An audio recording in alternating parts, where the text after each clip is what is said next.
प्रदेश अध्यक्ष जी ने कहा है कि भाई गठबंधन से कि हमें 7 सीटें दी जाएं। इंडिया के अंदर हम भी अपना किसी न किसी से अलायंस करेंगे या अकेले लड़ेंगे। माननीय मुलायम सिंह जी ने क्या कहा था कि मैं भाजपा को देखना चाहता हूँ सत्ता में। मुसलमानों के साथ गलत हो रहा है समाजवादी पार्टी में, बस मुसलमानों का वोट चाहिए आपको, बस इससे तो बढ़िया हम MIM को नहीं देंगे वोट। लोकसभा 2024 का चुनाव अब नजदीक है। वहीं AIMIM के प्रवक्ता के द्वारा एक बयान दिया गया है जिसमें कहा गया है कि हम गठबंधन में जाने को तैयार हैं, लिहाजा उत्तर प्रदेश में हमको 60 सीटें दे दी जाएं। इससे बातचीत करने के लिए हमारे जो प्रदेश सचिव हैं गुफरान नूर हमारे साथ में मौजूद हैं। आपके प्रवक्ता के द्वारा एक बयान दिया गया, उन्होंने 7 सीट मांगी है। सबसे पहली बात, क्या आप लोग गठबंधन में जाने के लिए तैयार हैं? और 7 सीटें जो मांगी गई हैं, कौन कौन सी वो सीटें हैं जो मांगी गई हैं और किसके द्वारा ये बयान दिया गया है? देखिए, 7 सीटें हमारे प्रवक्ता साहब और प्रदेश अध्यक्ष जी ने कहा है कि भाई गठबंधन से कि हमें 7 सीटें दी जाएं। हम तो बहुत कम मांग रहे हैं 7 सीटें कि भाई जिन पर हम चुनाव 100% जीतेंगे, ये तो हमारा वो है। लेकिन ये लोग अब इनके ऊपर है, दे ना दें, लेकिन अगर नहीं देंगे तो उसका भी हम पे एक तोड़ है। क्या करिएगा? तो हम पूरे इंडिया के अंदर हम भी अपना किसी न किसी से अलायंस करेंगे या अकेले लड़ेंगे 400 सीटों पर, क्योंकि हम बड़ी पार्टी हैं, ये छोटी पार्टी है, ये स्टेट तक सीमित है। हम पूरे हिंदुस्तान के अंदर हमारी पार्टी के MP भी हैं, MLA भी हैं और मेयर भी है, चेयरमैन भी है। आपने देखा होगा हाल ही के फिलहाल में बहुत अच्छा इलेक्शन रहा हम लोगों का, चाहे वो किसी भी सीट पर हो। तो इसलिए हम कहना चाहते हैं कि 22% को थोड़ा बहुत मौका दिया जाए, क्योंकि आप 7% और 11% हैं।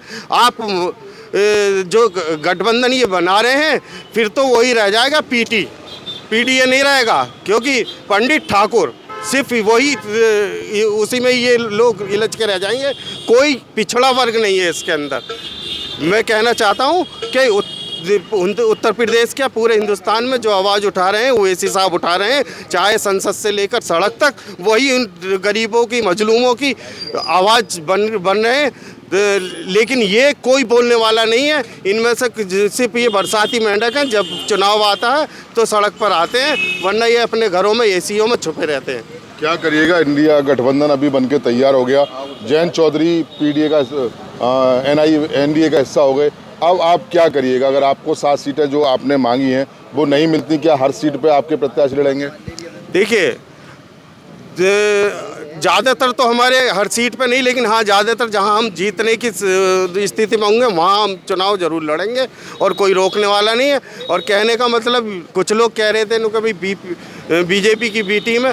देखिए, हमने तो आज तक हाथ भी नहीं मिलाया, पास बैठना भी इनके पसंद नहीं करते भाजपा वालों के। ये तो गठबंधन में रह चुके हैं, चाहे वो सपा हो, सपा ने बाहर से समर्थन दिया हो भाजपा को, या बसपा ने दिया हो, या चौधरी अजीत सिंह जी ने दिया हो। तो ये लोग तो इन्हें कोई बी टीम कहने वाला नहीं है। दरअसल B टीम क्यों कहा जाता है? B टीम इसलिए कहा जाता, कहीं हम सत्ता के भागीदारी इन्हें ना मिल जाए, फिर ये उस पर हम फिर बता देंगे कि अगर एक बार मुसलमानों ने अगर सत्ता की भागीदारी का मजा चख लिया तो इनकी दुकानें बंद हो जाएंगी। किस किस की दुकानें बंद? जो सेकुलर नाम निहाद सेकुलर पार्टी अपने आप को बताती है, उनकी दुकानें हम बंद करने वाले जल्दी इंशाल्लाह। अगर हम लोगों का हिस्सेदारी और नहीं दी गई तो फिर हम भी बता देंगे। लेकिन कहीं ना कहीं आपकी किन किन नेताओं से बात हुई? आपके जो ओवैसी जी हैं उनकी बात हुई, लेकिन कहीं ना कहीं समाजवादी का ये कहा जाता है कि आप हो या बसपा हो, यानी कि मायावती की पार्टी हो, आप BJP की B टीम है। B टीम का जिक्र अब आपने भी कर दिया, तो क्या लग रहा, अगर आपको गठबंधन में जगह नहीं मिलती है तो ये एक अभियान ही रहेगा कि गठबंधन हराव के तहत आप लोग चलेंगे? फिर नहीं, गठबंधन हराने के लिए हम नहीं कह रहे हैं, लेकिन हम जीतने के लिए लड़ेंगे, क्योंकि हम लोगों के पास वहाँ तक पहुँचेंगे, गली नुक्कड़ तक लोगों को बताएंगे कि भाई तुम्हारे लिए CNRC पर कौन बोलने वाला था, सिर्फ ओवैसी थे हैं। तो जो भी संसद में बिल पारित आपके खिलाफ होता है तो कौन बोलता है, कौन आवाज़ उठाता है? सिर्फ ओवैसी साहब। ये सब चुप बैठे रहते हैं, कोई बोलने वाला नहीं है। तो हम जनता को समझाएंगे कि भाई अपना घर अपना ही होता है, किराए का मकान किराए का ही होता है। कब तक इनकी कुछ नेताओं के चक्कर में आकर, मुस्लिम लीडरों के चक्कर में आकर इनकी गुलामी करते रहोगे? हमारे ओवैसी साहब ने भी 2022 के चुनाव में कहा था कि अखिलेश जी से कि हमें उप मुख्यमंत्री की कुर्सी दे दीजिए। भले हम ये नहीं कह रहे हमारी पार्टी के लोगों को दो, अपनी ही पार्टी के मुसलमान जो लीडर हैं उन्हें उप मुख्यमंत्री बना दीजिए, लेकिन उस पर भी राजी नहीं हुए। वो तो सिर्फ हमारा वोट लेना जानते हैं, हमें भेड़ बकरी की तरह हम जाकर इनकी मीटिंगों में पहुंचते हैं और वोट करते हैं, और ये बोरिया बिस्तर उठाकर भाजपा की गोद में जाकर बैठ जाते हैं। आप देख रहे होंगे अभी राज्यसभा सांसद का चुनाव हुआ, क्या हुआ, सारे विधायक भाग गए इनके, हैं कुछ ही विधायक रह गए। तो क्या मुसलमान से मैं ये कहना चाहता हूँ, देखिए बुरा मत मानिएगा कि अगर आपको वोट देना है तो सीधे फिर भाजपा को दीजिए, कि डायरेक्ट भाजपा को दीजिए या ओवैसी को दीजिए, इन्हें मत दीजिए, क्योंकि इनका जो वोट है इनको देना, ये भाजपा को ट्रांसफ़र करते हैं। बहुत बड़ा बयान दे रहे हैं आप। नहीं, बहुत बड़ा मैं ये नहीं कह रहा हूँ, मैं एक बात बता रहा हूँ, इन्हें देने से क्या फ़ायदा है? जब भी ये भाजपा में जा रहे हैं ना भाई, सीधा भाजपा को ट्रांसफ़र कर रहे हैं ये वोट।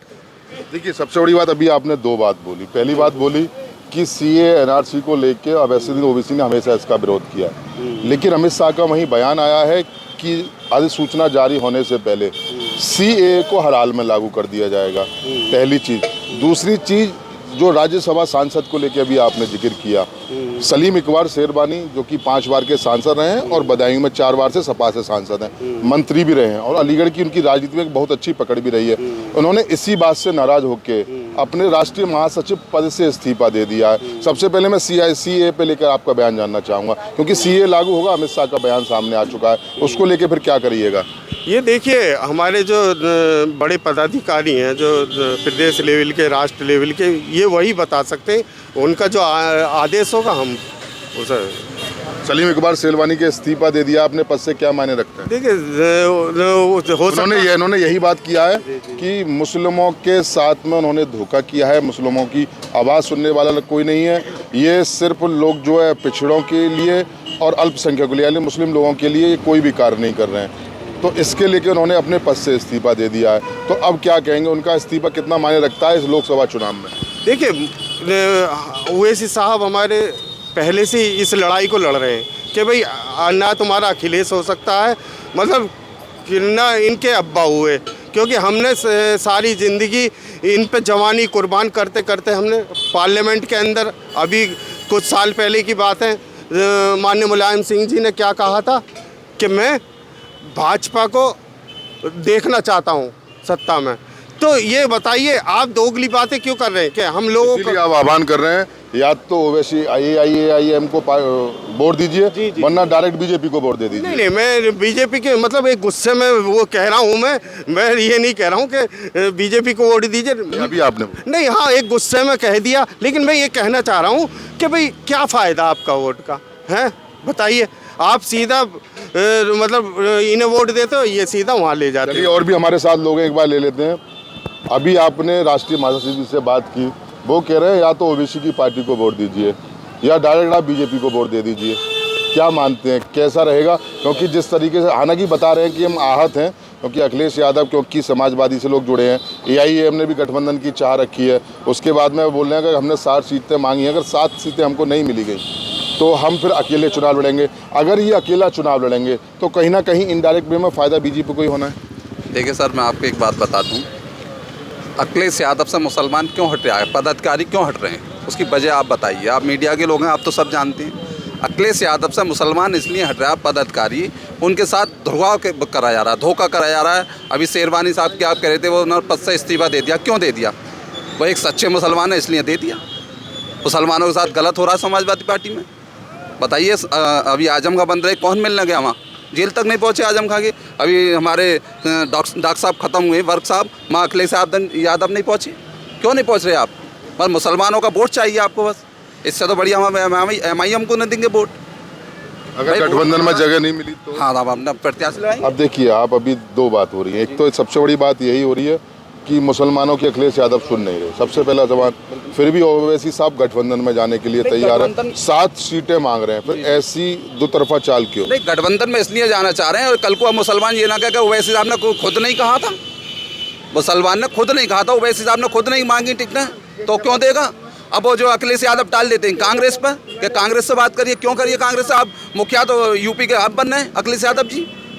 भाई हर आदमी को आप एक टिकटें दे रहे हैं, और दूसरे दलों को एक एक टिकटें दें। क्या मुसलमान के नहीं है? मुसलमान ने सिर्फ वोट देना सीखा है, अपना हक मांगना नहीं सीखा। मुसलमान ने हक मांग रहे हैं अब अपना। देखिए, हक मांग रहे हैं मुसलमान। AIM ने 7 सीटें मांगी हैं गठबंधन के तहत, 7 सीटें नहीं मिली तो क्या करिएगा, किस तरीके का माहौल? 20 सीटों से लड़ेंगे इंशाल्लाह, 20 सीटों से। अगर 7 सीटें हमें नहीं मानी तो हम 20 सीटों से लड़ेंगे और इंशाल्लाह 7 से ज़्यादा लेकर आएंगे।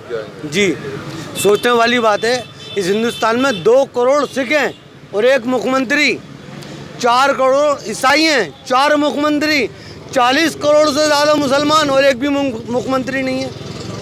और हमसे ज़्यादा दुराचार किसका हो रहा है? परसों ही अलीगढ़ के टप्पल की सीट थाने के अंदर एक वाल्मीकि समाज का प्रधान मौजूद है, उसकी वाइफ का निधन हो गया, उसको शमशान घाट में जलाने नहीं दिया गया।